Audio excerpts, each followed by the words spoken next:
On behalf of John's family, I welcome you here today to celebrate John's life. My name is Stan Mack, and I will be introducing the speakers. It's my honor to do so. I've known John and Betty since 1983, and they're not only dear friends, but, and I think you'll understand this, always been role models for me. And John's amazing, his accomplishments wide and deep.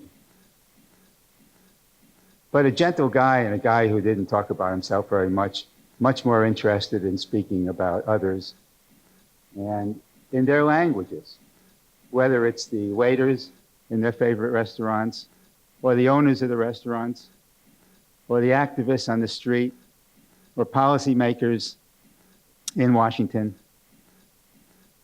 or, in my case, cartoonists. I'm going to tell you a quick short story.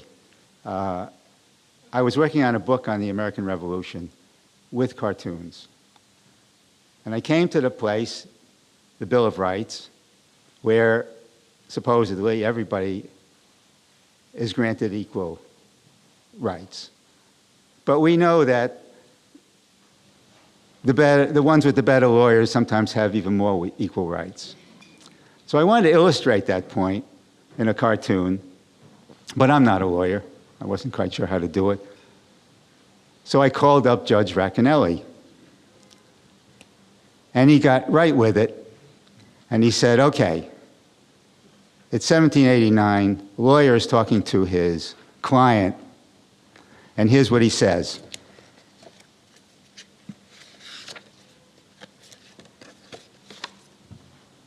What you did could be called seditious libel and get you tossed in jail. Or I could wrap you in patriotism and the First Amendment and call you a champion of free speech. That was John. He always got it, witty and wise both. And with that, I'm going to now introduce first John's children. I'm going to call out their names, and then they will follow each other up here. Chris, John, Karen, Lori, and Tom. First, Chris.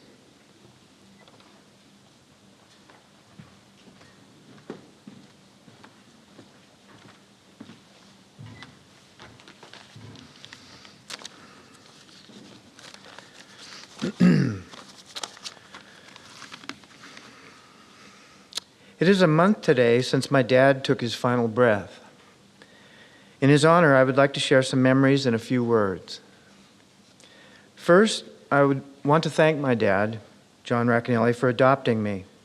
I doubt I ever said this to him during his life, and I hope he understood that anyway. As a child, I was constantly in trouble at school in Sunnyvale. In first grade, it was decided that if I was good for a week, no hitting, swearing, or cutting in line, Dad would come into my class and take me out to lunch. This was a big deal for me, and the following week there was a marked improvement in my behavior. I still remember Dad walking into my classroom in front of all my classmates in a serious suit and tie, looking like Perry Mason and smelling of Old Spice cologne. I was one proud boy. We went to what I thought was a fancy restaurant, a diner, and had a bacon, lettuce, and tomato sandwich. I was always proud of my dad's abilities. He was energetic, smart, charming, and charismatic. I heard him speak in public for the first time when I was in 5th grade. It was at my Boy Scout spaghetti dinner. There were a few hundred people there. He stood up and spoke confidently and eloquently, and everybody listened. I was in awe. In my early years, Dad was a very busy man who was often out, late, going to meetings all the time. We met Governor Edmund Brown of California and many other important people. When I was in high school, Dad transitioned into being a Superior Court judge. It was in 1996, when I was living in San Diego, that Dad suffered an equilibrium stroke and needed help. Betty called to ask if I could stay with him as she was unable to get out of a commitment in New York. In that short period, Dad and I developed an emotional attachment, maturity, and trust. Our father-son relationship deepened. Dad had many worldly achievements, but his greatest attainment was his loving, kind, and joyful nature. He taught me that goodness, justice, and fairness is a practice one must always work towards. Helping people came naturally to him, and this was far more important to him than making money. And when he moved to New York the last 20 years, it had a very positive and important influence on me. We spent more one-on-one time together, cementing our closeness. We came to know and love New York City just like he did. These years were very special to me. I discovered his love of life, his love of diversity, his keen interest in arts, theater, music, and comedy. I came to value his gentleness, his expansiveness, his generosity and openness. The growth of our relationship, the warmth and appreciation, is something I will always treasure and will deeply miss. Finally, it was in the last stage of his life, when his body was breaking down and his vulnerabilities were evident, that Dad had the courage to express his love to his wife, family, and friends.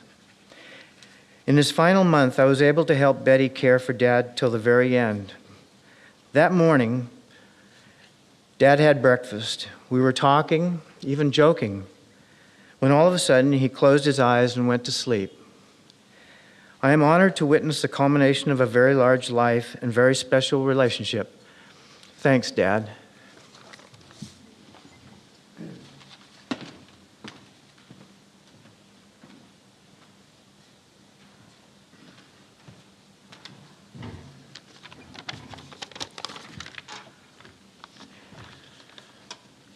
I'm John Racanelli. An interesting point of fact is that many people stay until a special occasion, a birthday, a holiday. I find it interesting that Dad, a lifelong promoter of Italian-American heritage, stuck around until the day after Columbus Day. I recognize a lot of faces in the room here. 2 years ago, I stood before many of you and Dad and tried to describe the complicated relationship that he and I had shared. I remember talking about his values of integrity, justice, honor, fairness, compassion, some of the things that Chris just noted. I also talked about judgment. Dad was a judge in every sense of the word. His judgments were rendered both in the courtroom and in the home. And some of us, as Chris has noted, were often on the defense side of the court. I also shared the many phases that he and I had passed through, how he had been alternately my hero, my role model, then my enemy, then my rescuer, my partner, my mentor, and ultimately my friend and my dad. In the 2 years since, as Dad's pace slowed and his mortality finally began to reveal itself to our disbelieving eyes, I decided to find a way to ask Dad all those questions I'd never had the courage to ask. Questions like, if you had to do it all over, would you do it differently? Is there any advice you'd wish you'd given me back in the day? Do you have any advice for Pearson, my son? What's your greatest regret? What are you most proud of? And have we, your kids, made you proud? There were a lot more, and I taped the entire encounter. With his permission, of course. We didn't need a warrant. And in all, I recorded about 2 hours of conversation, which I will now play for you in its entirety. It was perhaps the best time Dad and I have ever spent. We shared a Corona, actually snuck a second one, Betty didn't know. And we laughed and we looked back over his long and full and amazing life. Some of that conversation was and always will be mine alone. Sorry about that. But much of what Dad had to say I would like to share with you right now. I think there's something in his words for every one of us who knew him and was touched by Dad. I asked him, what do you wish you'd done differently? And he pointed at Betty and said, met her sooner. He went on to describe how his young years were controlled by events that were beyond his control. Between 18 and 30, he served in 2 wars. He'd gone to college, law school, started a law firm, and begun a family. and actually was caring for two of us on the day he turned 30. He said he wished he'd traveled more and that he'd written about it.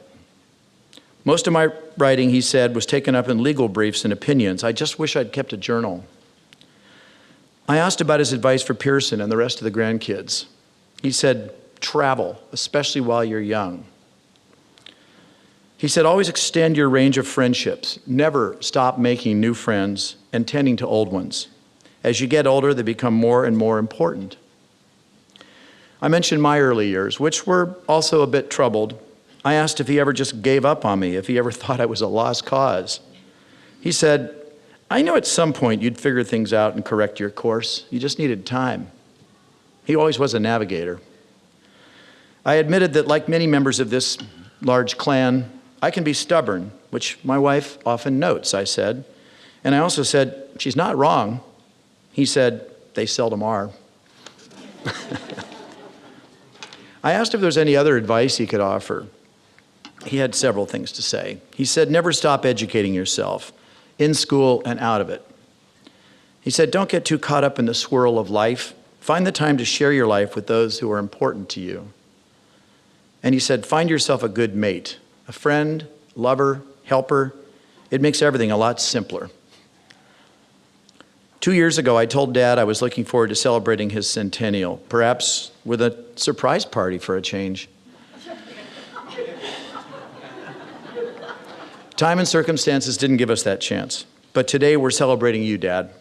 You're not here with us for you to see you, not in the flesh, but you are here in our hearts, and you always will be.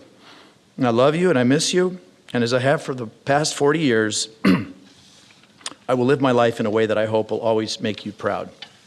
Arrivederci, Babbo.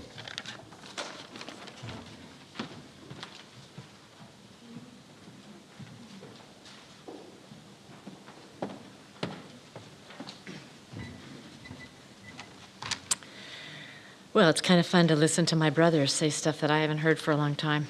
I'm Karen, the eldest daughter. Nice to see you all, and welcome. Just 1 month ago, my dad, my Babbo, was alive. Not strong, not vibrant, but alive. I could call him from my home in Berkeley, some 3,000 miles away, and hear his voice, tell him something about the grandkids, ask him how he was feeling that day, tell him I loved him. I was moored. On October 12th, I lost my mooring. The man whom I've known best in my whole life and admired for over 50 years was gone. I said goodbye to his wisdom, his gentle nature, his kindness, his wry humor, his commitment to social justice, and his love. But these qualities aren't a surprise to you. You all knew Dad. You too were captivated by his joie de vivre, brightened by his infectious grin, inspired by his love for Betty, or endured one of his many stories. Everywhere we went over the years, people wanted to meet my dad. My friends, my kids' teachers, shopkeepers in Italy. In fact, when Dad and Betty heard that the Sicilian ceramicist De Simone was coming to San Francisco, they invited him to their home on Green Street, where their kitchen was peppered with De Simone tiles. He and Babbo instantly hit it off. Il professore ed il giudice. In their broken communication, they talked food, justice, and art. De Simone, in turn, invited us to his daughter's wedding in Palermo, Sicily, the following year. When I met up with Dad and Betty in Palermo on their first day, Dad's bag was stolen by a pickpocket on a motorbike. And we ended up at the police station, the local police station, me, Babbo, and 6 or 7 carabinieri. They listened intently as Dad described every card that was in his wallet. And I did my best to translate into Italian. And then Dad just forgot all about the crime, and it was all about the telling of the story. The coup de grace was when they asked him, as a judge, what would you do to a criminal like this in your country? And Dad's eyes widened, and then, and just like that, they looked shocked, and then we all laughed. And everybody forgot about it. It was just only Babbo. It wasn't always easy for my dad. He and my mom raised 5 kids spanning 12 years, and it took its toll on them. And the teenage shenanigans that we all, or some of us, the boys, engaged in didn't always go hand in hand with the law and Dad's position as a judge in town. At college, I declared myself a theater major, which at that time wasn't an easy pill for Dad to swallow. And when he'd introduce me to his friends and his colleagues, he'd say that I was majoring in theater with a minor in scientific perspectives. Luckily, he changed his mind on all that. When Dad met Betty, his whole life brightened. He still was deeply committed to his work, but now he had a smart and exuberant partner with whom he could share his passion for justice and equity.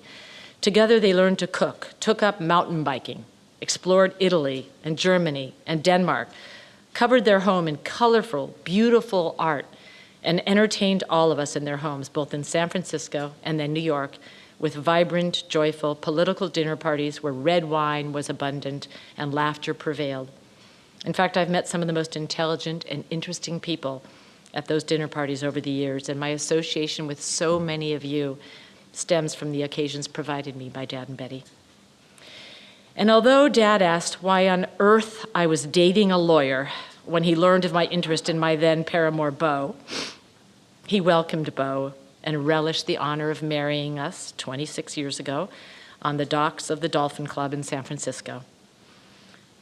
Dad and Beau developed a strong affection for each other over the years with a shared philosophy in progressive politics, and I find it no mistake that the qualities I've come to love in my husband are some of the very same that I loved and miss about my dad. My last strong memory of Dad is sitting with him on the balcony of their home, enjoying the sun and a breeze, the sounds of New York, just a couple weeks before he passed. My brother Chris and my sister Lori were there with me. And somehow I managed to spill his beer, and it spilled on the table, and it dripped on his shoe, and Chris and Lori and I jumped up, and we got rags, and we were all making a fuss and rubbing. And I looked up, and Dad was laughing really hard, quietly, but just laughing heartily. And I said, "Dad, are you laughing at me?" And he said, "It's only beer, Carrie." He was so relaxed and so happy. 91 years is a long time and a full life, and not for 1 minute do I take that for granted. Dad lived fully. He loved fully. He was loved passionately by Betty and devotedly by all his children and grandchildren, and by so many of you.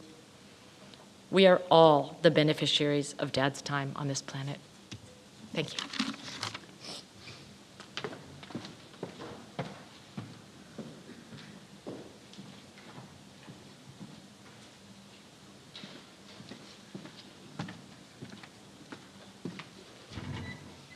Hi, I'm Lori, the youngest daughter, always following those two in my life. I would like to share, first of all, a poem that really resonated in me, shared through my sister and her friend Amanda, that reminds me of Dad. Love Never Disappears by St. Augustine.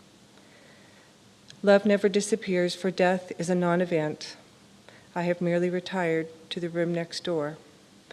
You and I are the same. What we were for each other, we are still. Speak to me as you always have.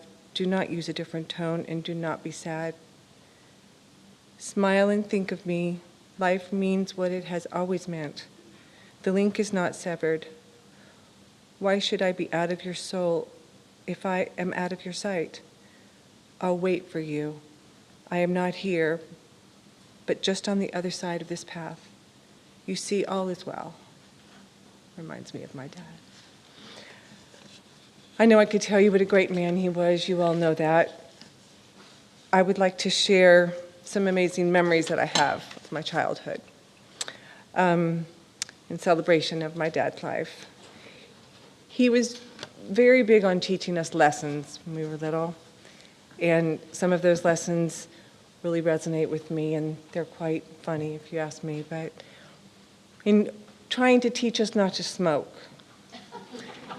Dad, which he tried very hard, and most of us did not smoke, Dad would take his handkerchief when we were little kids, and he would take a big, huge puff of his cigarette, and he would blow that smoke through that handkerchief so we would see the big brown tar, nicotine thing. Always would do that. Most of us did smoke, though, except for the two in the center. To teach us not to drink soda. Dad was a man of lessons. He would take a tooth that one of us had lost and leave it soaking in a glass of cola for days, so we would hopefully see that tooth rot. Not sure it ever did. To teach us not to get in trouble with the law, Dad took us down to juvenile hall and had Hal the bailiff fingerprint us. Chris, didn't work on you. Or Johnny, I don't think. And then there was Dad's famous quote that stuck with all of us our whole life. I cried when I had no shoes until I saw the man that had no feet. That's a good one. I have a lot of memories that stand out in my mind and make me smile. The way Dad couldn't remember which one of us 5 kids he was mad at. And he would just try to, get the name out. And so there was this thing he always said, and it was all of our names mushed together. It was Jockey, Lota, Chris. Because it was always Chris he was after. So that's an ongoing, or he would be trying to get to the dog, which was Bridget. And so it was Jockey, Lota, Chris, Bridget. That's an ongoing joke for all of us. And or the way he would make Joe's special. When my mom would leave town, Joe's special was our dinner. It was, Betty, I don't know if you ever had to have Joe's special. Hamburger, scrambled eggs, and spinach. But one of the memories that stuck out in my mind was when Dad tried to reheat the Joe's special in a plastic bowl on the stove. Remember that? We were little. It melted everywhere. Poor Dad. Such an intelligent man, and yet a goof in many ways. Bless his heart. I remember as a little girl, we would always go to Lake Tahoe to go skiing. One winter in a snowstorm, the lights went out in our car, in our station wagon, the old Country Squire, with all the kids, crazy. And my sister and I sat in the back of that Country Squire in the dark, blinking a flashlight for hours as we drove in the snow because my dad made us, and we thought it was Morse code, but we were trying to ward the cars off. He was so smart. Also, I had the first grandchild. My daughter Carly was born. Dad came to town with Betty, and even though he raised 5 children, he changed his first diaper at that time. We had some amazing, long, wonderful, annual, fabulous trips when my kids were born to San Francisco to visit Dad and Betty, and those are cherished memories forever. Long, amazing, windy walks on Stinson Beach. 12-inch hot dogs. Remember Betty? Dad had some incredible rituals. Early morning rows at the Dolphin Club that I was blessed and honored to experience with Dad in San Francisco. So many memories. Dad was a giant in my life, and a hero, and will be missed greatly by all of us. Thank you for being here today.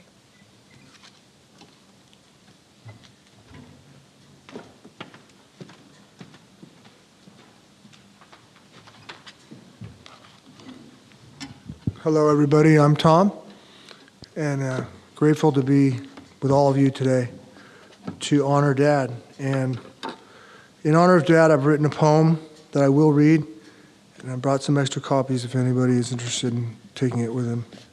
But I thought I'd mention a couple thoughts. One of them is, Dad put the fear of the law in me.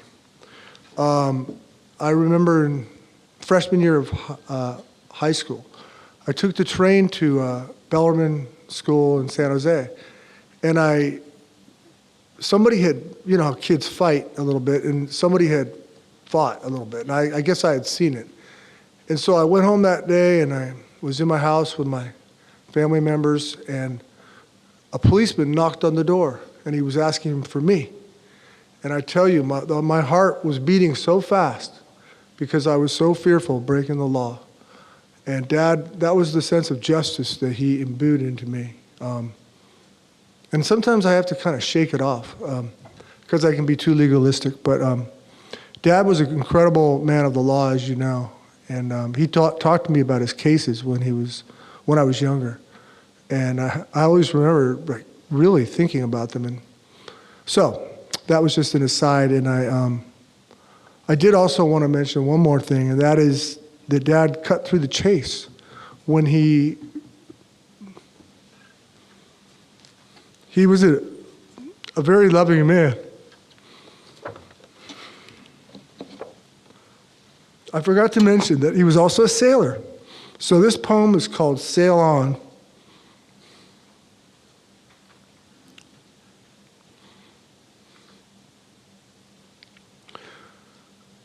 We are gathered here to bid thee well, and for this moment our love to tell. We see in you a lot of things, a heart for justice, a life that sings. You had a way of hanging in there when the times were tough and the threads were bare. Perhaps it was the times you knew, the Great Depression and World War II. Nevertheless, you stood up straight and met your destiny, seized your fate. This led you to some foreign lands, college and law school with their demands. Eventually, you settled down to practice law in a small town. There you raised your family, Chris, John, and Carrie, Lori, and me. Your life then took another turn when Betty Metzger's love you earned. Your rocket ship from there did seem to blast off high to space extreme. The two of you set sail together, hand in hand, to meet life's weather. Around the globe your love took you on grand adventures of life anew. With stealth and skill, Betty surprised you and marked the years your bond had grew to. Your rocket landed with great glee to your childhood home, New York City. Dad, you were a sure tall tree who shaded many, including me. I love you, Dad. May your rocket continue its blast through space and to where your keen sense of justice takes you. Sail on. Thank you.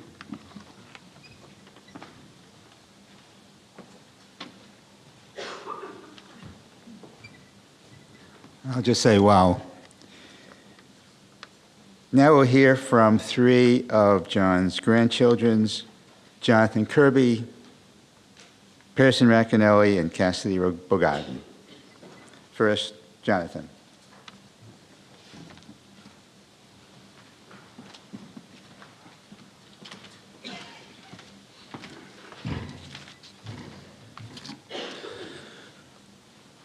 When I think about what he meant to me, the list is much too long to share here today. But a couple distinct things stand out for the lasting impact they had on me.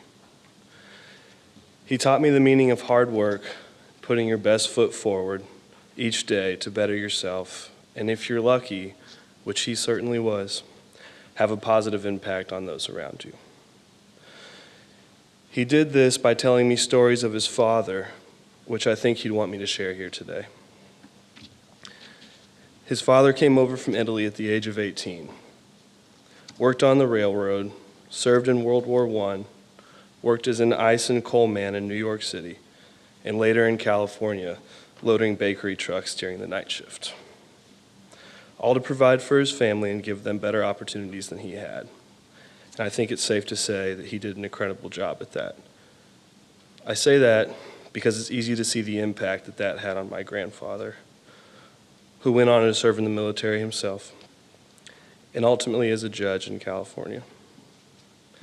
His decisions, some of which still have an impact today, aim to create a better, more accepting world and create better situations for those around him, much like his father did for him. He also taught me to be compassionate towards my fellow man and to be more accepting of those around me, no matter the differences between us. I grew up in the South in Texas, and you aren't always around people who feel this way. His discussions he would have with me, most of which occurred at a coffee shop, cafe, or deli, after we had just been to some museum or some exhibit to expand my mind that much more,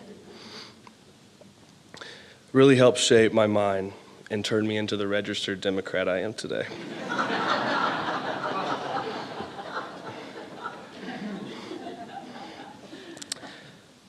For being not so close geographically, I am extremely fortunate to have had the relationship with him that I did. It is something I will cherish and often relive for the rest of my life.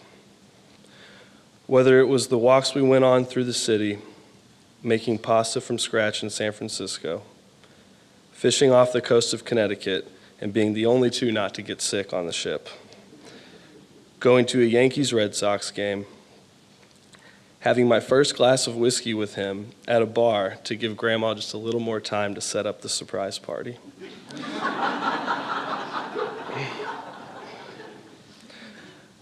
Early morning conversations around the table that would soon turn into early afternoon lessons, or sharing a beer on the balcony. I will always be grateful for the time we spent together and will always wish there could have been more.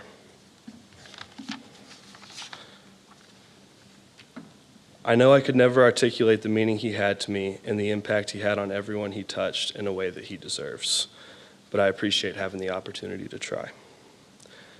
The last thing he ever said to me, with his hand on my shoulder and that serious look he would have that would make you lean in and look intensely and listen, was, "Take care of yourself, kid. And I'll keep doing my best, Grandpa. Thank you."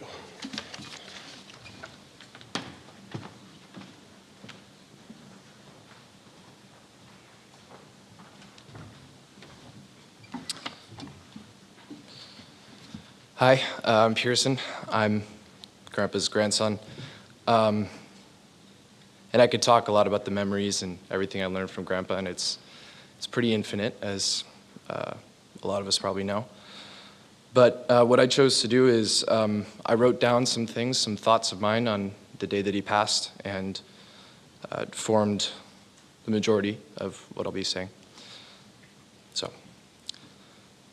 Sometimes I wonder extensively about the young man that I am and also the marginally older one that I'm becoming. I genuinely question whether I'm good or not and whether I can be continually better as a quote-unquote adult. I make mistakes sometimes that, while all too easy to commit in the moment, cause me great personal anguish, anxiety, and doubt in myself. And along with that, I've experienced things, people, and places in this world that are wrong and unjust that I have little to no control over in my capacity. I believe that at some point in his life, Baba went through a similar trajectory or thought process, and because he was an extremely thoughtful man. And also very aware on both an individual and a collective level, aware of his environment and aware of himself. Amidst my young adult angst, it has not been easy to learn and accept that my beloved Babo is dead. But one brilliantly gleaming aspect of his life, up here, in passing, that I have found among the grief is that Baba went through the young adulthood that I'm currently and tenuously going through, and even more, managed to become one of the most accomplished and respectable men that I've ever had the fortune to know and love. Baba went through quite a bit in his long life. He had a relatively difficult childhood as the son of Italian immigrants in New York City, where he experienced discrimination and economic hardship. That's hard for, I think, a lot of us in our generation to relate to. He went to war as an 18-year-old, doubtlessly touting a pro-patria mori stance, when the realities of war are anything but sweet and becoming. He came back from the war and began his ultimately fulfilling, but long and trying path towards becoming a lawyer and a judge. He started a wonderful family, but family life was not without its struggles, and he went through a couple of divorces in his time. Luckily, he found Grandma Betty. He was brave and took on a multitude of challenging issues throughout, and perhaps most prominently in his tenure as an appellate court judge, and he took a lot of flack from those who did not agree with his ahead-of-their-time convictions. In short, it wasn't all peaches and cream for Bobo, but he faced each challenge throughout his life head-on and overcame it. I'm at a point in my life right now as a master's student struggling to make all the necessary ends meet, where it is of immense value to me to have a role model of the caliber of my late Grandpa Bobo. I'm still figuring out how, why, and where I fit into this world, and that process is an arduous and lonely one at times. I'm unsure about a lot of things within myself, as well as the outside world, and sometimes I feel quite cynical. But something that brings me great personal peace and fulfillment is Bobo and the life he led facing similar adversity and struggle, both internally and externally. Bobo's wonderful and long life is a shining testament to people like myself, his grandson, who wonder whether we can lead a meaningful and genuine life when we're still figuring out so many things about ourselves and the world. His life and memory give me a great sense of fulfillment, perhaps even hope.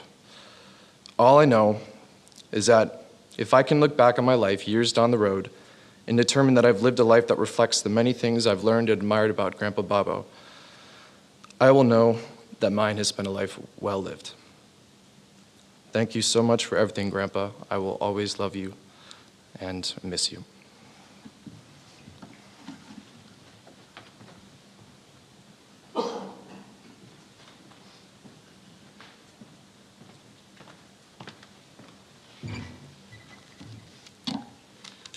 My name is Cassidy. I'm Karen and Bo's son and John's grandson. Bobo fought in 2 wars. He fought his way through law school, he fought his way onto the bench, and then he fought for a hell of a long time on the bench for equality and justice. He was a fighter. And I've read about his victories in history books and heard him admired by friends and family. But to be honest, the man I knew was a grandfather. His fighting days were over. And that's what I'd like to talk about. I don't remember the Korean War, but I do remember fishing in Connecticut. I remember the ferry to Staten Island and seeing the Statue of Liberty. I remember on the 4th of July when I was terrified by the noises outside and everyone else went out to see the fireworks. Bobo took me by the shoulder, and he wiped my tears, and he guided me to the roof. It has been said that judges never die. This is true for a multitude of reasons. Bobo will live on through his decisions and the battles he fought before my time.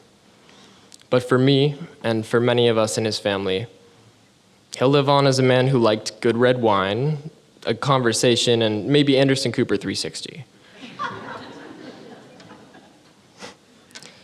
He instilled in me not only a burning curiosity for academics and a fervent sense of wanting to always know more, but also a moral compass that I don't think I will ever value enough.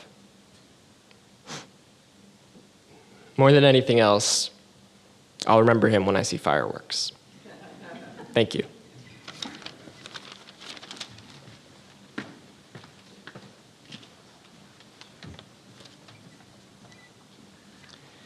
Next, we'll hear from tributes from friends of John. Start with Diana Matar, who's known John and Betty since the late 1980s when she was one of Betty's students. Diana?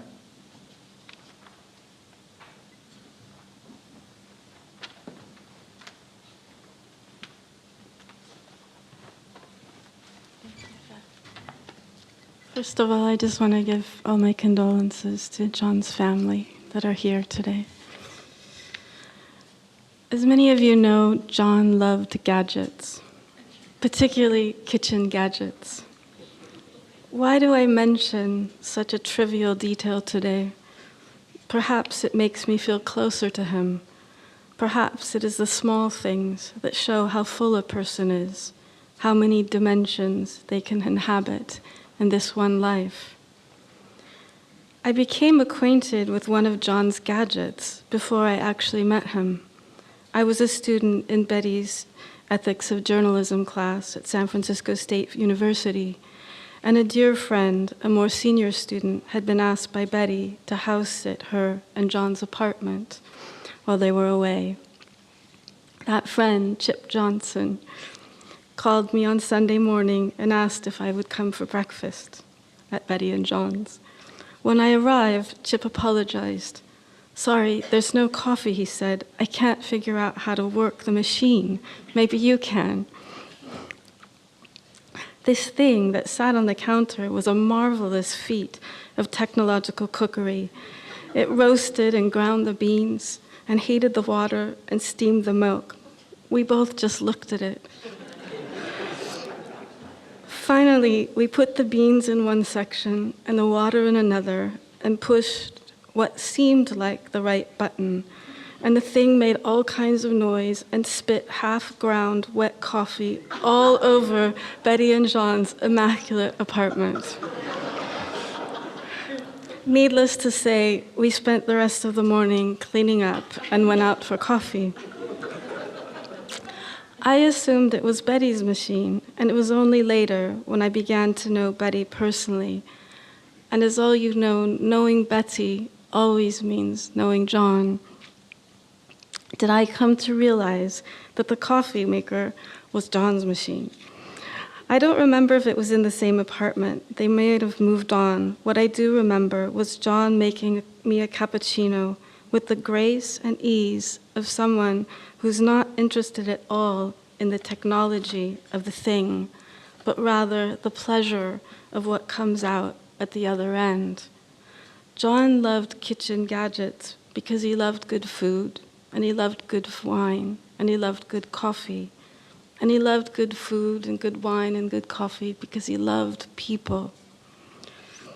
These things were a means of sharing conversation, conviviality, and ideas.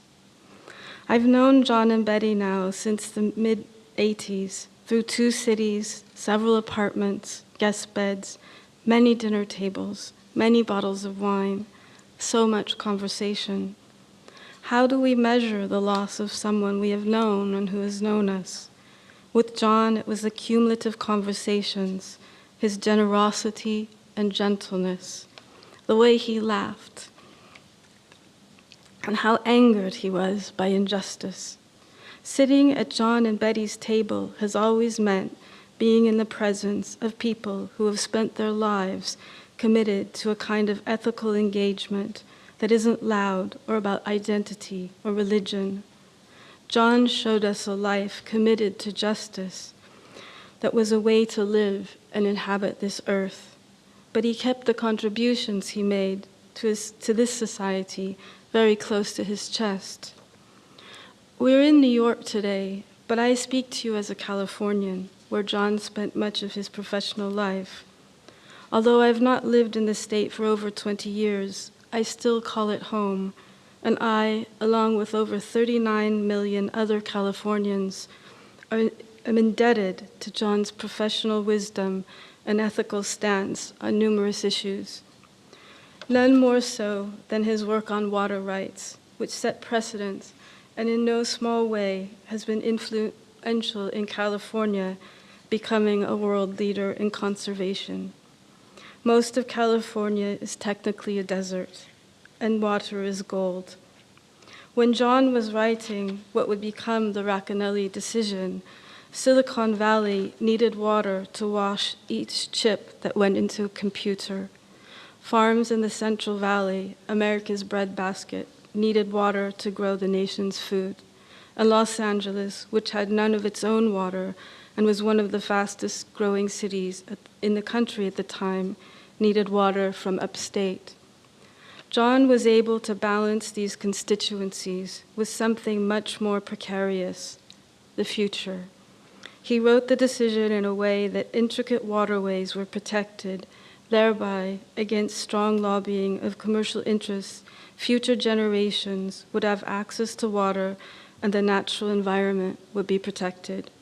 As a Californian, I take the environment for granted, but wisdom, foresight, and courage were necessary to allow its forests to continue to grow, its rivers to run clean, and its cities to flourish. John was a huge part of that. But around the table, John never spoke of these things. His humility was part of what made him so fun. His naturalness was what made others feel at ease. His way of being in the world, it is not too much to say, was a way to emulate. Earlier, I mentioned that Betty and John were like a package. If you knew one, you got to know the other. They have always been so generous that way. Their relationship, which has been a lesson in an intellectually engaged partnership, has shared each of them to each of us. And because of that, part of John is still with us. When we look at Betty, we still see John, and we're so lucky that way.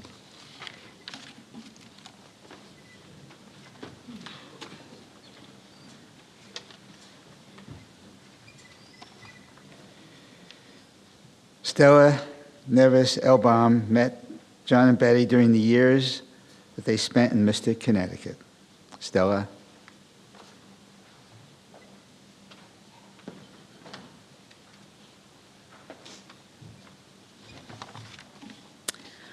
I'm Stella Nevis Elbaum, a friend of John and Betty's from Mystic. Some of you may be familiar with the PBS NewsHour, where occasionally there's a feature called My Brief But Spectacular Moment. That's what I'm calling my memories today of John. We were also told to keep it short. John was a very special man who made significant changes to the lives of the people of California as a Superior Court judge. He accomplished significant changes to the way the state protected its water resources. He also protected the rights of people with disabilities and always cared about fairness and justice. He was also a wonderful father, a grandfather, and a terrific husband to Betty. But I'm here to tell you about the John I knew, our friend. I'm a realtor in Mystic, and one summer afternoon in 2006, John and Betty, who are, as we know, a team, when you know one, you know the other, stopped into my office while vacationing in the area. They told me they were thinking about possibly buying a second home in Mystic. We talked at length about their plans, and they asked a lot of questions. A lot of questions. Not surprising at that time, I didn't know Betty was an investigative reporter, but there were lots of questions. We kept in touch over the next few years, and we got to know each other pretty well. Their interest in buying a home was real, but there was no urgency to go forward. I enjoyed talking with them both so much that I continued to send them properties that came on the market, and we continued our conversation. My husband Marvin also joined us in the search for a second home, and he got to know John and Betty as well. It took some time, about 4 years, but eventually Betty and John finished, Betty finished her book, The Burglary, and the following winter they purchased a beautiful condo in Mystic on the river and became part-time residents in our community. Having John, a Superior Court judge, as a client was also an interesting experience. Did I tell you he asks a lot of questions? But having him as a client also made me a better realtor, and I got to know him so well, and I thank him for that. Once John and Betty moved to Mystic, well, that's when the fun began. As you all know, John and Betty have a genuine curiosity about people. Everyone they meet, from the person who cuts their hair to a Superior Court judge, everyone has a story to tell, and Betty and John always wanted to hear it. John and Betty were so generous of themselves, and everyone was always welcome in their home. I truly believe John never met a person he didn't like. We've brought our family and our friends to their parties at their house. They've brought their family and friends to parties at our house. We've watched football games together. We've talked about politics and food and life. We shared many meals and many, many bottles of wine.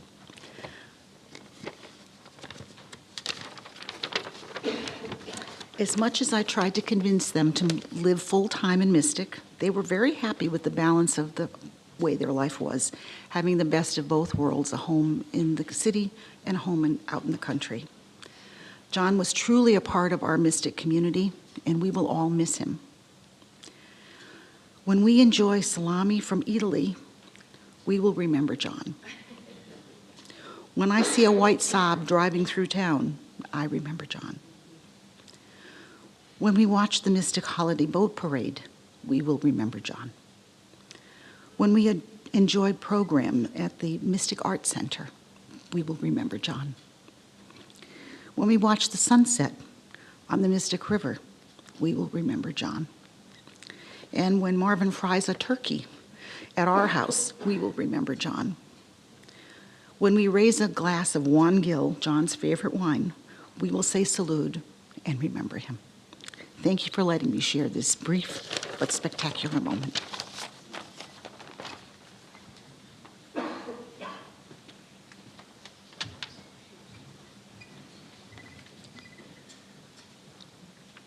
Jörg Weber is part of what John and Betty have long called their Munich family. Jörg and Maya and their children Felix and Sophie have been friends for decades. Jörg.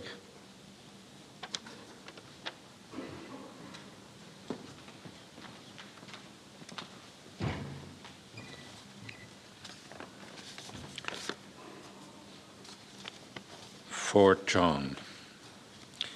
Dear Betty, members of the Racanelli family, distinguished guests and friends, today we are here to celebrate the life of John, and we say goodbye to a wonderful man. For those of you whom I haven't had the honor meeting, I'm Jörg from Munich, you heard already, in old Europe. My wife Maya and me, we just flew in a couple of days ago to be here. Together with our children, Felix and Sophie, we are known to the Racanelli family as the Eastern Edition, and as John and Betty's long-distance friends for more than 30 years. In 1983, we got to know John in Italy, where he and Betty made something like a honeymoon trip. Betty had been our landlady in Berkeley back in the 70s. We all know John risked his heart several times. He had many hearts. When Betty, this remarkable woman from Pennsylvania, found John, all our thumbs went up. John would often acknowledge how deeply he loved Metzger. Betty gave him strength and purpose, joy and intellectual friendship, and she always stood by him, especially in those last hardest months and days.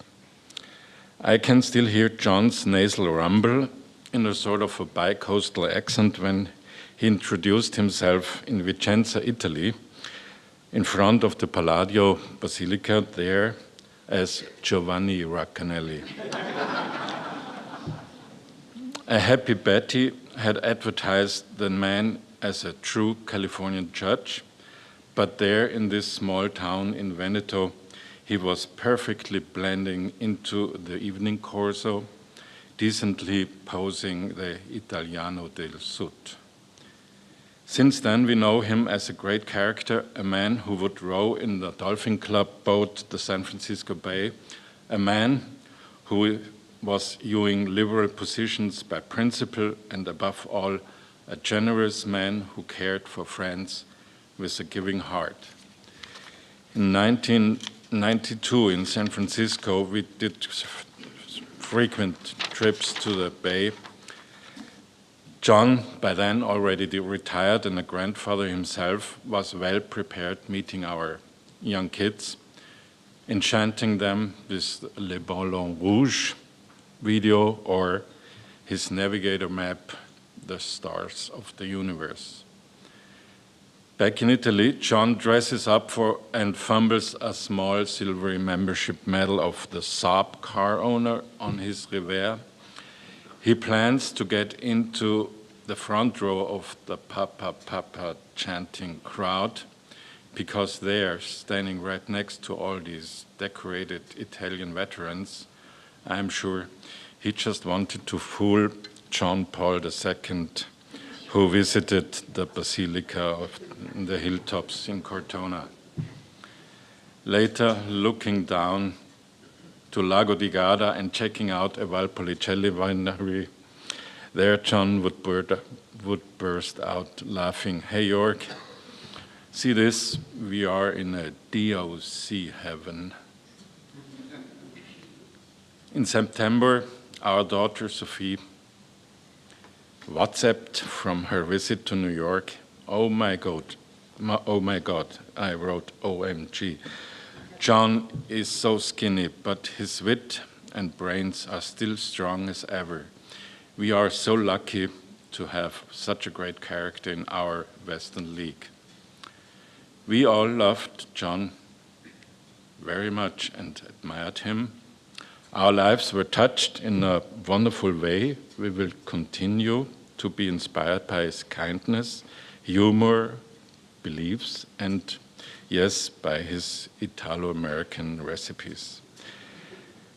Let me quote a song from Austria, the country I grew up. It chants an easy waltz beat.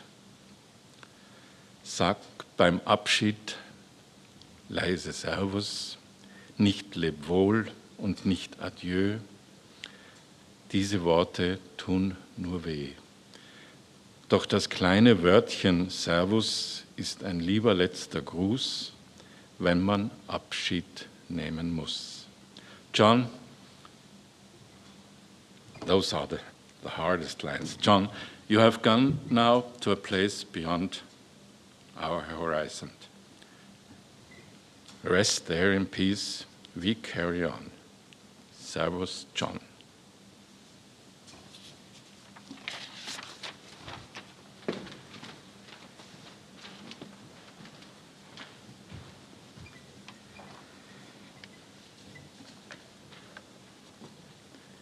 Mike Hers, excuse me for reading this, but it's much better for you if I do. Mike Hers has come from Maine to honor John. As an environmentalist, he understood very well the significant impact of one of John's most far-reaching judicial opinions, which is known as the Racanelli opinion. Mike.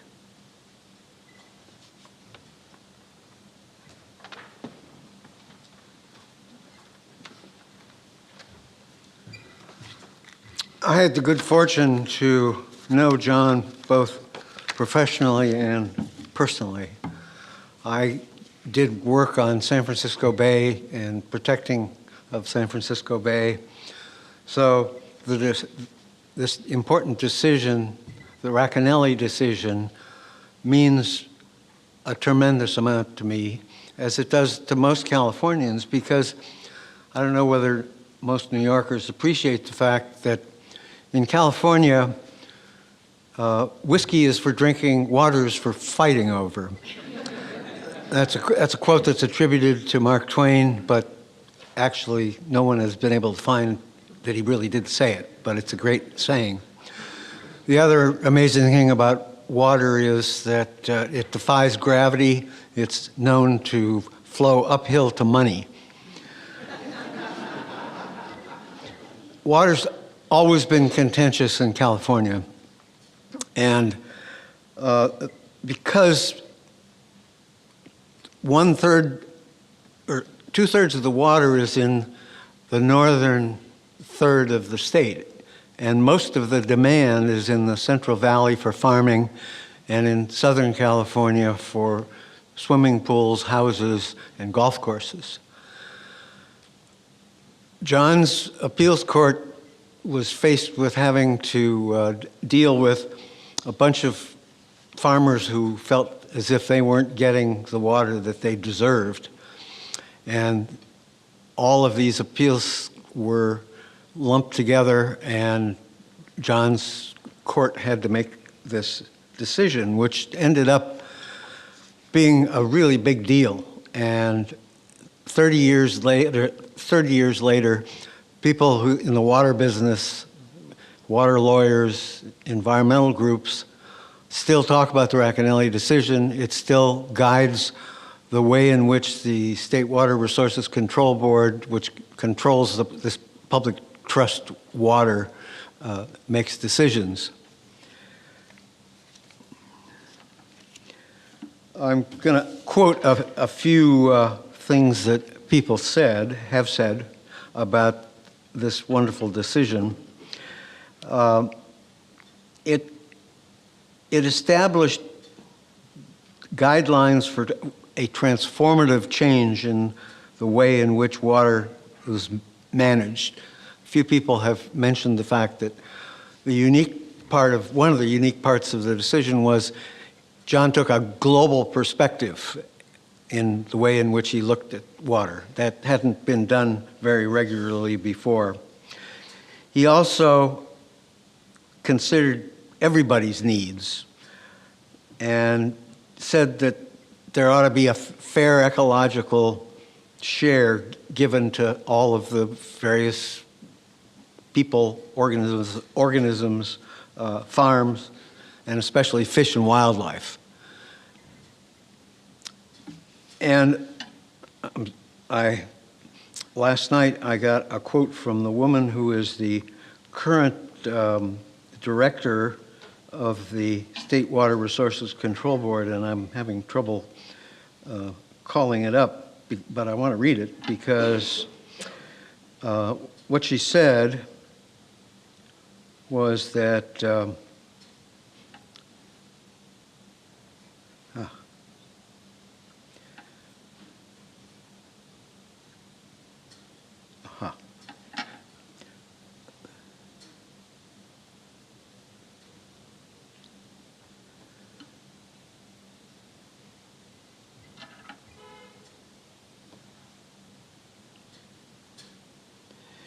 the Racanelli decision was a bigger picture thinking and more modern and contemporary consciousness applied in a thoughtful, human way, which is exactly how the law is supposed to evolve. He was a giant as a judge and as a mind. But wait, there's more. There's another John that I want to mention just for a couple of moments. Imagine a dark night on a sailboat with a handful of guys in the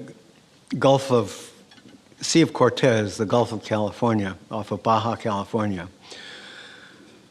It was so dark that there was no moon. It was overcast. You couldn't see stars. It was really, really dark.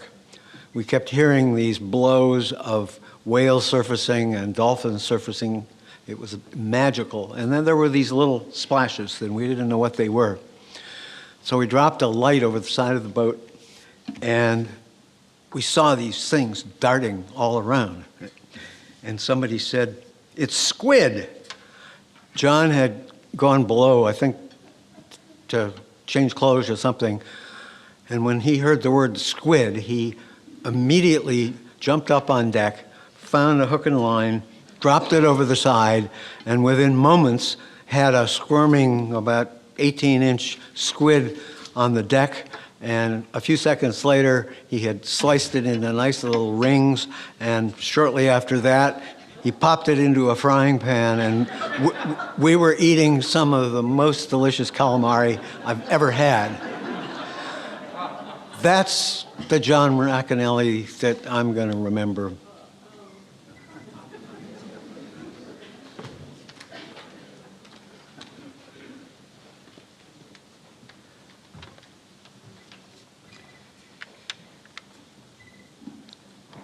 Jim Polshek, a friend who met John after John and Betty moved to New York. Like many of New Yorkers who called John a friend, that friendship deepened over dinner at John and Betty's round table. Jim.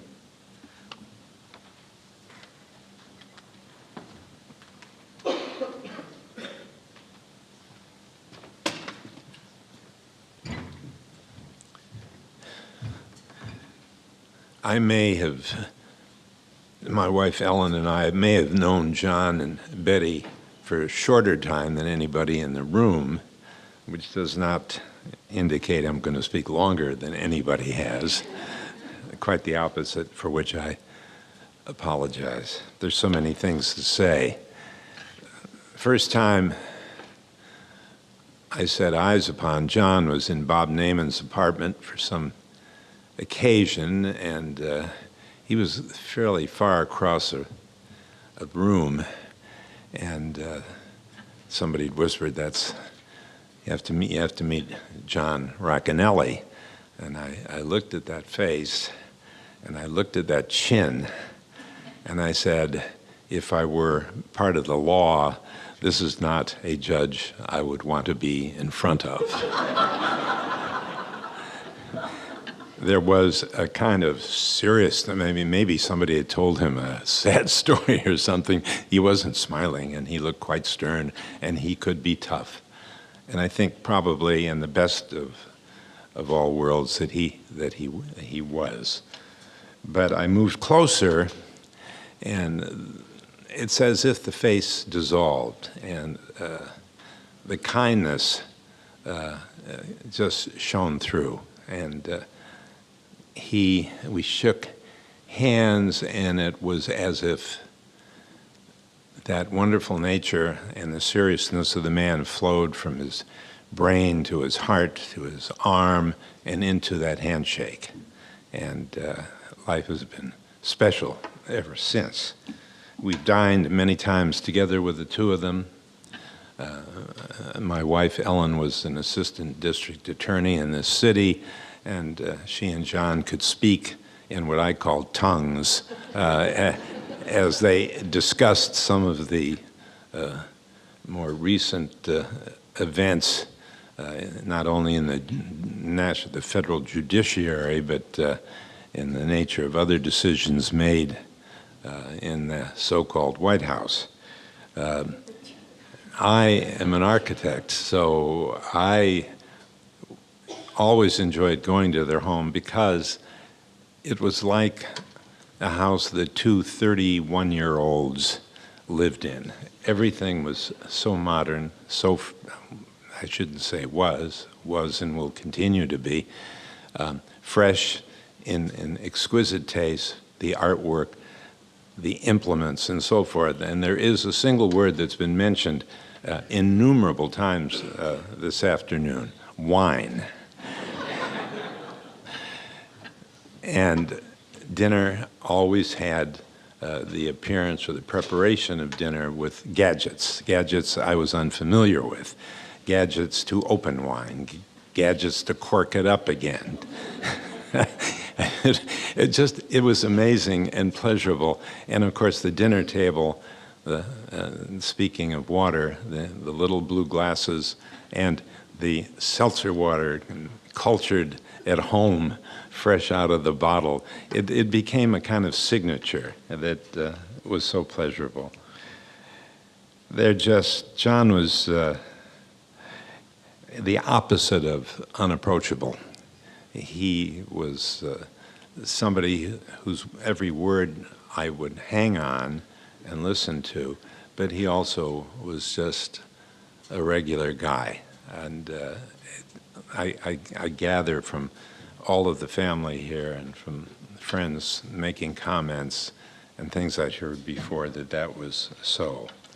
So I don't want to say more except that Betty and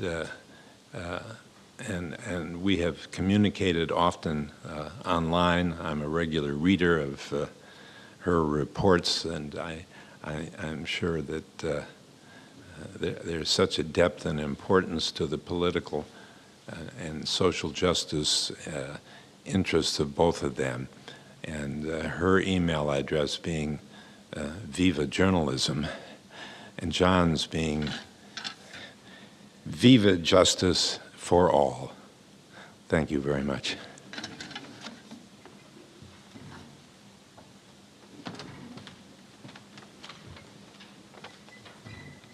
I once revealed that while I was a fan of wine, I also liked my beer a lot. And after that, whenever we went over, there was a couple bottles of beer sitting in the refrigerator. Patrick Howell has come from Chicago to honor John. He and his wife, Kate, met John and Betty in San Francisco shortly before both couples came to New York and lived in the same building where they became friends. Patrick?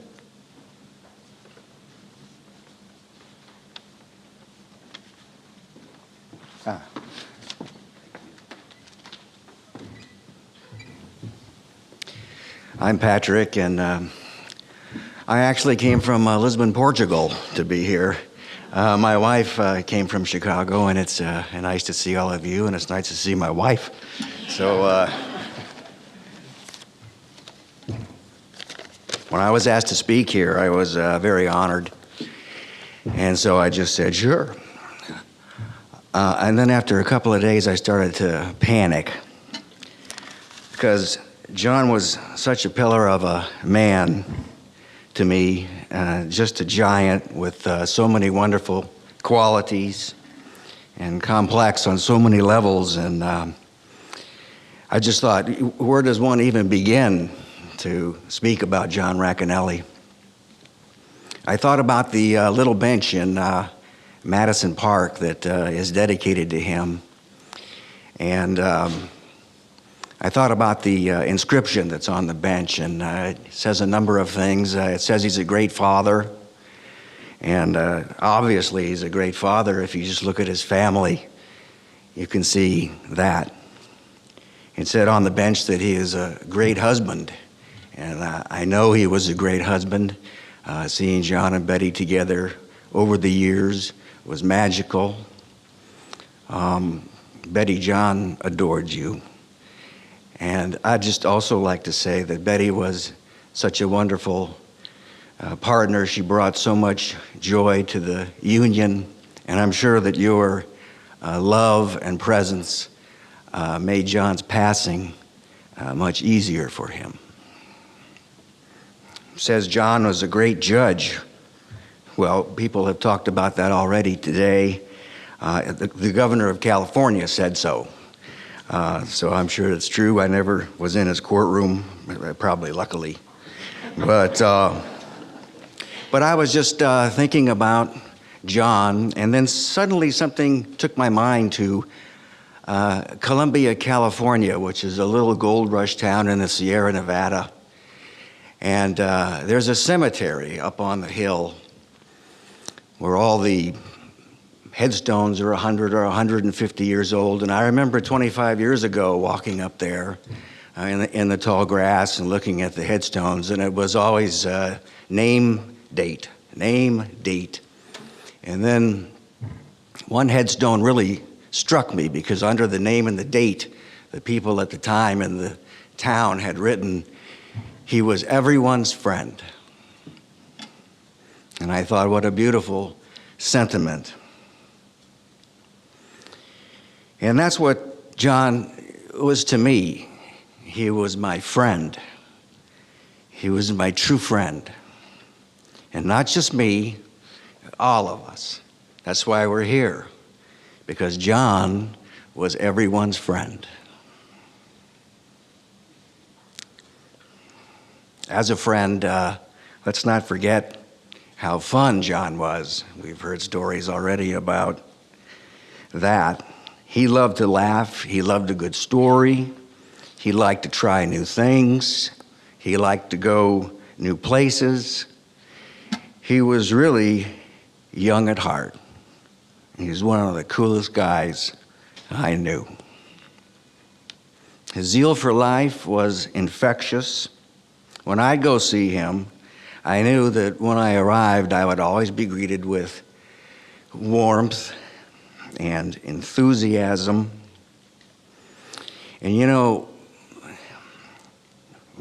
we've talked a lot about how great John was, and I know John was 10 times the man that I am. And yet, when we were together, he would always ask my opinion about things, and he always wanted to know what was going on in my world and my wife's world. And he really listened. John was a judge, but I never found him to be judgmental. He had a way about him of affirming people. He validated people with his ever-present smile and loving energy. John made you feel special. Whenever I was with John, I always felt happy. And I have no doubt that John thought more of me than I think of myself. That's the kind of gentle soul that he was. And not just me, it was all of us, because John was everyone's friend. As his friend, I saw his integrity, morality, humility, love, and kindness. And over time, he became a role model for me, and I intend to honor John in my life by coming as close as I can to his high bar. You know, losing a friend is hard for us mere mortals. But I thought briefly, the words of George Harrison helped put things in perspective for me. A sunrise doesn't last all morning. A cloudburst doesn't last all day. A sunset doesn't last all evening.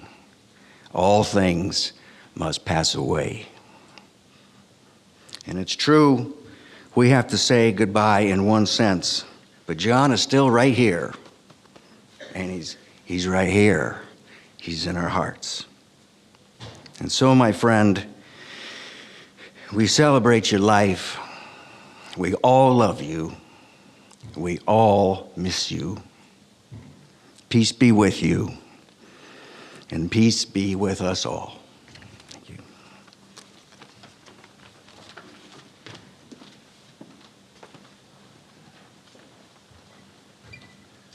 I have to second what Patrick just said. He always made me feel a lot smarter than I know I am. Dorothy Ehrlich knew John in both San Francisco and New York. As director of the ACLU in Northern California for many years, she knew John's legacy as presiding justice of the California Court of Appeal in Northern California. For several years, she has been the deputy executive director at the National Office of the ACLU in New York. Dorothy.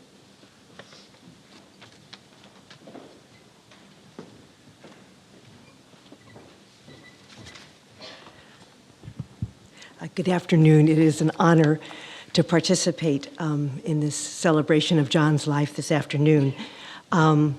Like Betty Metzger and John Racanelli, my spouse and I are also California expats. So Betty asked me as a fellow San Franciscan and Californian to share with you a bit about California Appellate Justice John Racanelli. And actually, you have heard a bit about all of this today, but I do want to say a little bit more about his remarkable service on the bench, where he began in the Santa Clara County as a Superior Court judge.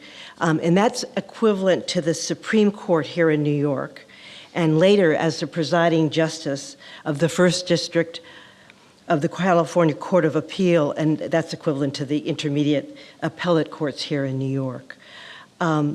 John described himself as a double brownie because Governor Pat Brown first appointed him to the Superior Court in 1964, and later his son, Governor Jerry Brown, in his first youthful stint as governor, appointed him to the appellate bench in 1977, where he served for 13 years.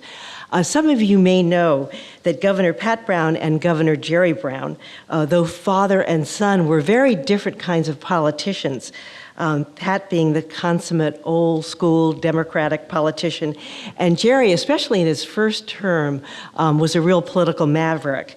So, and as far as we know, John was the only person, interestingly, who was appointed to the bench by both the Governor Browns. Which says a lot about them and him. Justice Racanelli, as I think you can tell by the other comments earlier, was a highly regarded member of the California judiciary. And I'll mention two landmark cases, one which you've heard a lot about and one which he is very much identified with, and that's protecting California waterways. And it really was, as you've heard today, a watershed decision. And he described making that decision using really a global perspective, which I think was really groundbreaking at the time. He declared really for the first time that the state had a duty to provide water quality protection to the fish and wildlife that make up the delicate ecosystem within the California Delta. He also wrote a precedent-setting decision in 1983, protecting the rights of children with disabilities.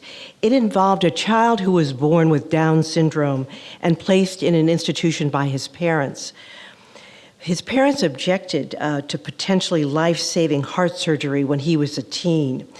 Justice Racanelli's decision allowed appointment of a guardian who had the authority to consent to the surgery, which was performed when the child was 16. This case really established the rule that mentally impaired children in institutions are entitled to have their basic human rights met. His career as a jurist was marked by his deep compassion, someone who was really always attuned to the needs and the conditions of those who live on the margins. The vision of justice that Justice Racanelli brought to the California judiciary is very much the same vision of justice that animated his entire life. These were the core values that he not only brought to the bench, but they were woven throughout the wonderful life that he led. Thank you all for being here today and for celebrating John Racanelli's life.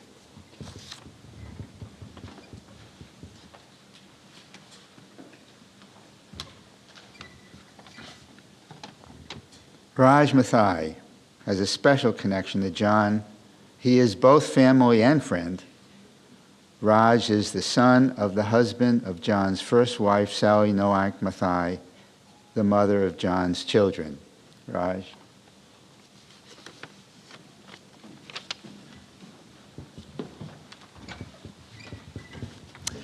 Good afternoon. It's really a honor and a privilege to spend this afternoon with everyone here. And there is no sadness in my heart right now just to hear all these stories, John bringing us together from all across the country to share in this wonderful afternoon. I just feel his spirit here. So I'm smiling listening to all these stories as we share it with you. So who am I in all this? And thanks for trying to explain this. I could spend 20 minutes trying to explain my connection with Judge Racanelli. I'll just leave it as I am his fourth son, his Indian son. Not by blood, so there's no scandal here. But to me, he is a father figure, a dear friend, a mentor, and a believer. And he's helped a lot of young people throughout his years, and I'm one of those young people that he helped. He, I think it was 1985, and I was 12 or 13 years old, and I get a phone call. This is back in the Bay Area. And my middle name's Yakub. Like, Yakub, you have a phone call. It's Judge Racanelli. I'm like, oh, why is Judge Racanelli calling me? He goes, Yakub, what are you doing Sunday? And I said, well, I put the phone aside. I go, why is he asking me this? We're watching the Super Bowl on Sunday. It's the 49ers and the Dolphins at Stanford Stadium. Why would he be asking me, what am I doing on Sunday? I said, well, I'm going to watch the Super Bowl. And he goes, well, would you like to watch it with me? I'm thinking, well, why do I want to watch? I'm 12 years old. We'll watch it with this 45-year-old man. And I'm 45 now. So, and he goes, no, would you like to go to the game with me? And I just dropped the phone. And here I am a few years before just immigrating from India, and I'm 13 years old, and I wanted to be a sportscaster. And at that point, there's no Indian sportscasters. There was no Indians on TV at all, but that's what I wanted to be. And I go, yeah, I would love to. So we go to the game, and 50-yard line. I mean, this is big time. This is the preeminent American spectacle, the Super Bowl. And in front of us is senators, judges, district attorneys, politicians, actors, and they're all looking, hey, Judge Racanelli, who's the kid with you?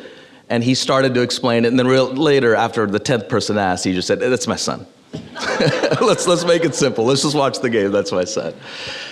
But he gave me, that one game, gave me just such a confidence and a belief and just inspired me in a sense of belonging that I could do this. And years later, I got into TV, and that was really a critical moment for me, that game, to allow me that the world is my oyster, and he provided that for me.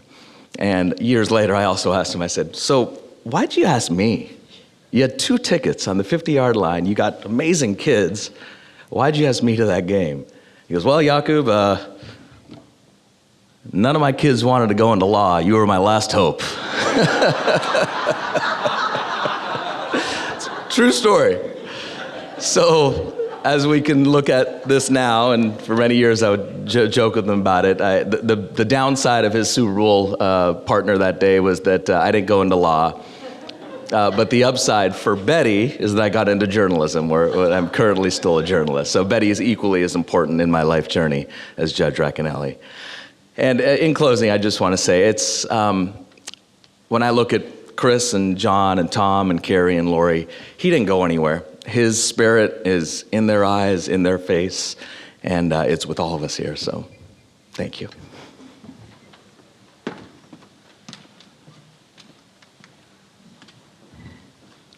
He's right, he didn't go anywhere. He's just a little bit further than we can see at the moment, that's all.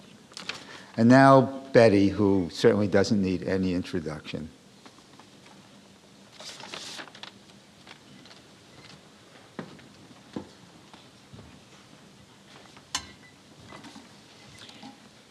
Such wonderful words. I am so grateful to everyone who's spoken. I want you to know that in case I'm not up to this task, I have a very good stand-in ready to take my place. I owe John thanks for so many things, second only to my gratitude that we spent our lives together for so many loving years is the thanks I owe him for introducing me into this amazing family, which is something that must be evident to all of you after hearing all of them talk today.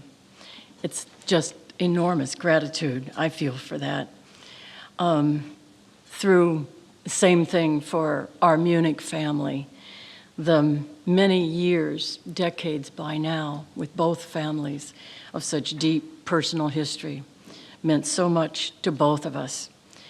Through the years together, family and friends were as important to us as the air we breathed. And it's just so wonderful to see all of you here at this special time. It's been especially wonderful to watch every one of the 6 grandchildren become the loving, interesting, engaged people that they are. It was the thrill of both of our lives.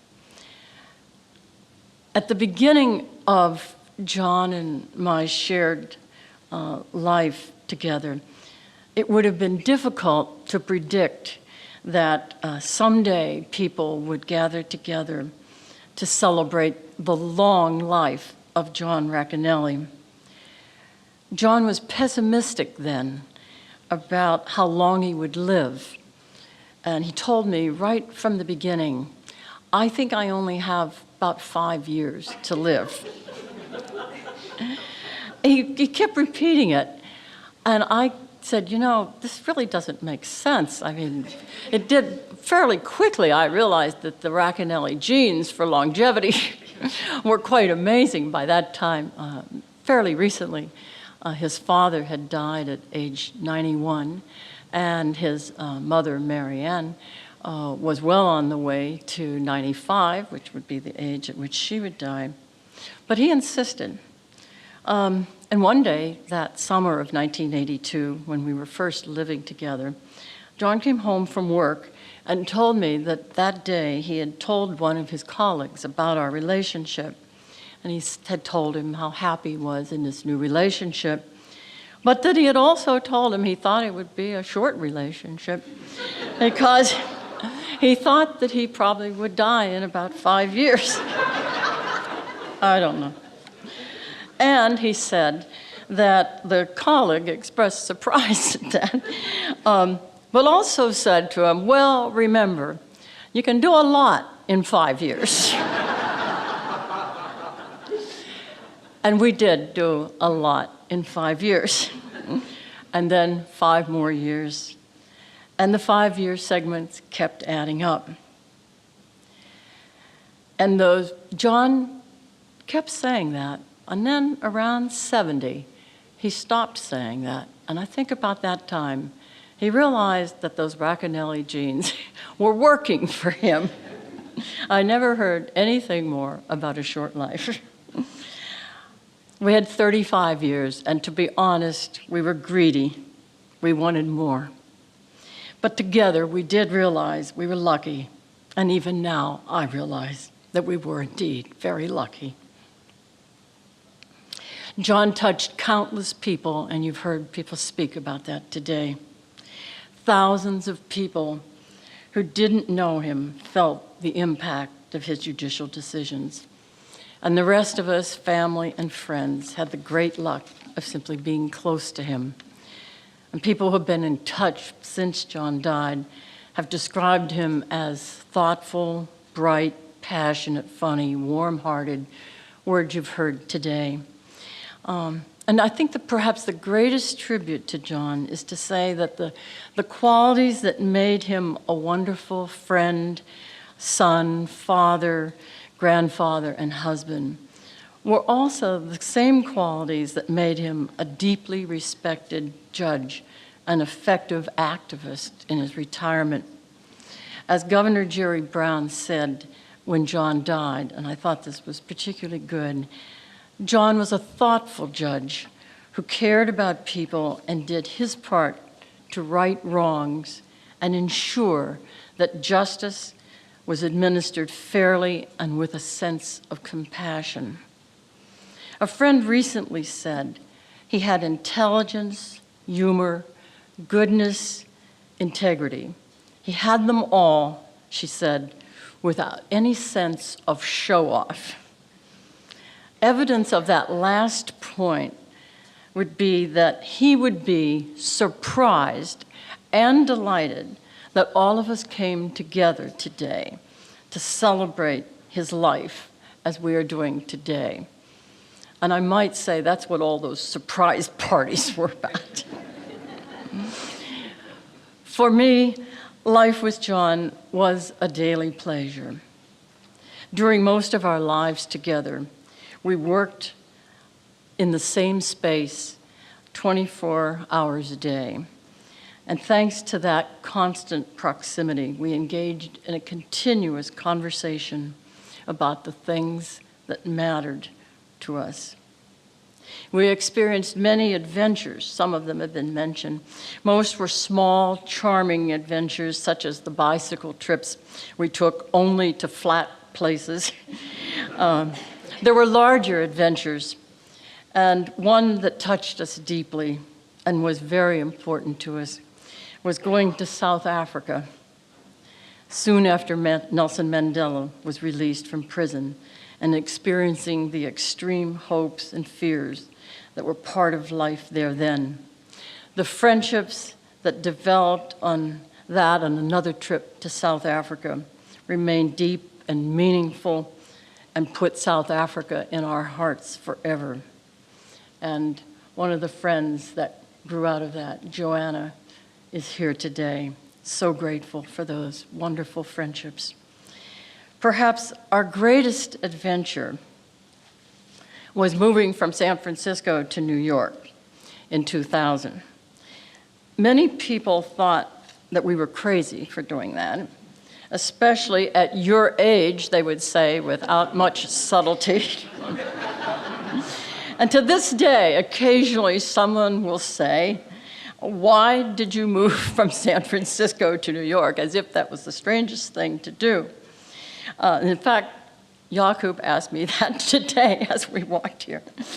Seeing all of you here today with our family to celebrate John answers that question. It is so wonderful to see the faces of all of you friends that we've met since New York. Like Tony Bennett, we left part of our hearts in San Francisco, but we chose, like he did, to live here. And then we added to that wonderful circle of friends from Mystic, some of whom are here today, and you heard Stella. Moving back home to the East was definitely a good adventure for us. I need to thank some people, many people.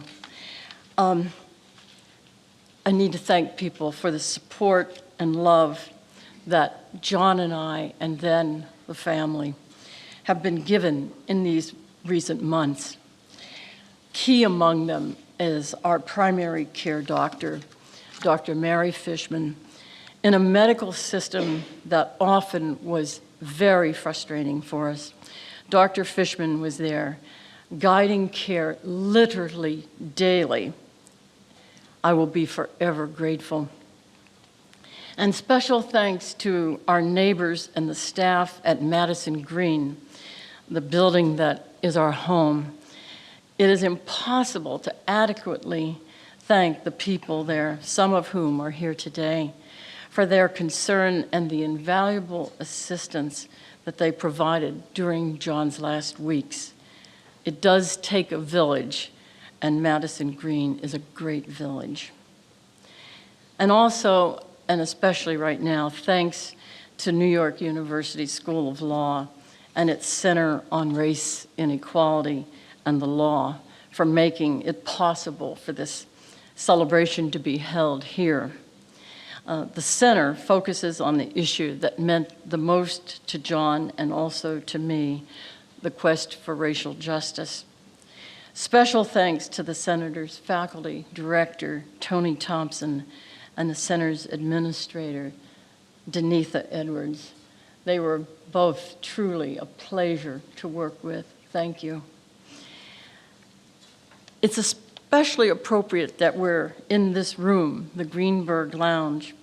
It's been a special place for us. From the time we arrived in New York, we came here to this space every year for the annual Derek Bell Lecture that was established by Derek's wife, Janet, to celebrate Derek, one of the leading constitutional law scholars in the country, and also one of the main lawyers who went south in the 50s and 60s to fight racial injustice. John and I were always happy to know and to call Janet and Derek friends for decades. Now I have a request. I think it is safe to say that most of us here today have found it very difficult to watch the impact of last year's election. But if you were sick during this time, it was worse. It felt as though the crises that were unfolding nearly daily since then were part of your illness. John keenly felt what many people have felt this year, that what he gave most of his life to, working to create more justice, equality, and protection for people, for the earth, air, and water, was being destroyed. And here's my request, that each of us, in honor of John and in the interest of justice, do everything we can to keep from being paralyzed in the face of the injustice being perpetrated by this administration. And finally, on a very happy note, in contrast to that, I have the pleasure of introducing the last speaker, also a singer, Janet Dewart Bell. She's a woman of many accomplishments, and she will lead us in some joyful words for John. Janet.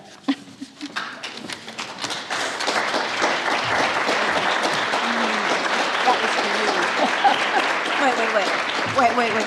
Isn't she the most magnificent Wonder Woman around?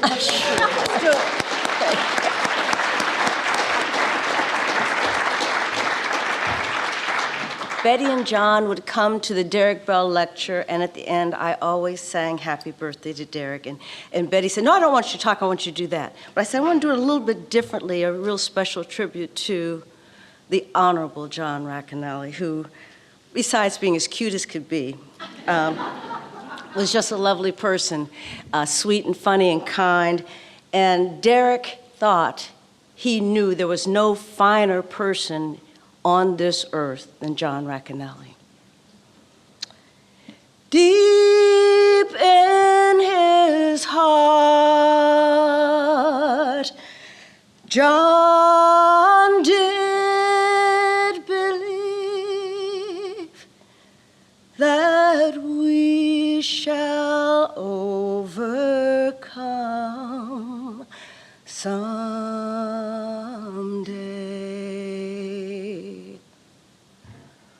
Paul and Silas down in jail, if you know it, had no money for to go their bail.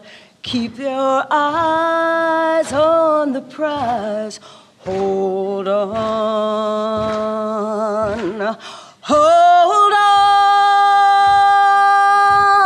Hold on. Keep your eyes on the prize. Hold on. Now, I'm going to put you to work a little bit after this next verse, because you all know this song, and if you don't, pretend you do, and join in it. You know that song?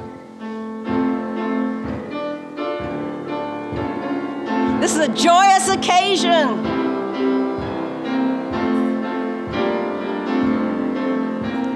This little light of mine, I'm gonna let it shine. Oh, this little light of mine, I'm gonna let it shine.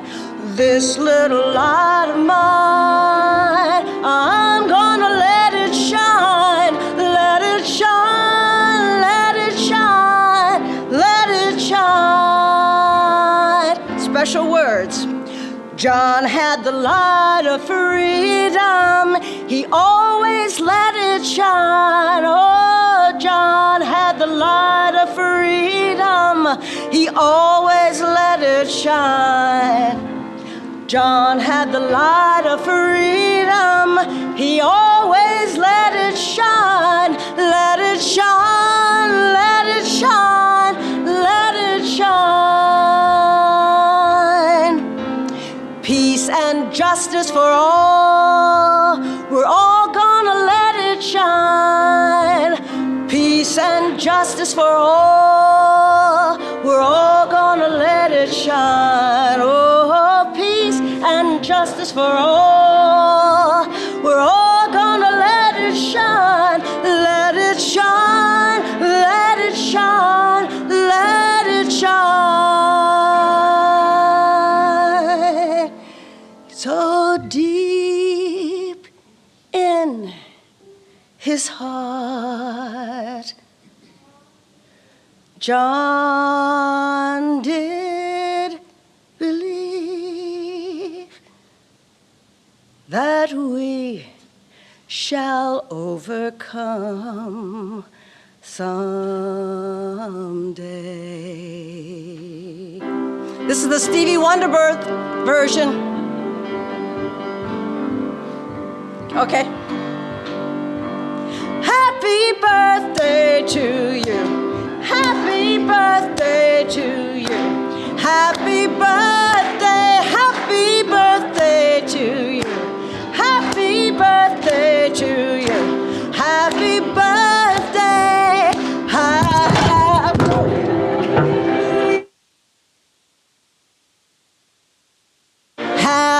birthday. Happy birthday. Happy birthday. Happy birthday.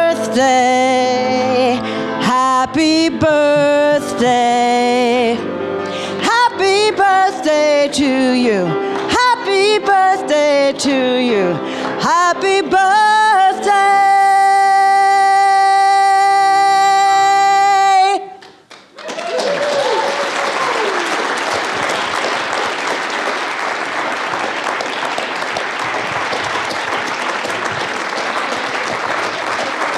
That's a new trick. How to giggle, sing, and get teary all at the same time. Please. I'd just like you to know, we sang that because next Tuesday, John would have been 92. Ah, yes. How about going over there to the reception area and raising a glass? Yeah.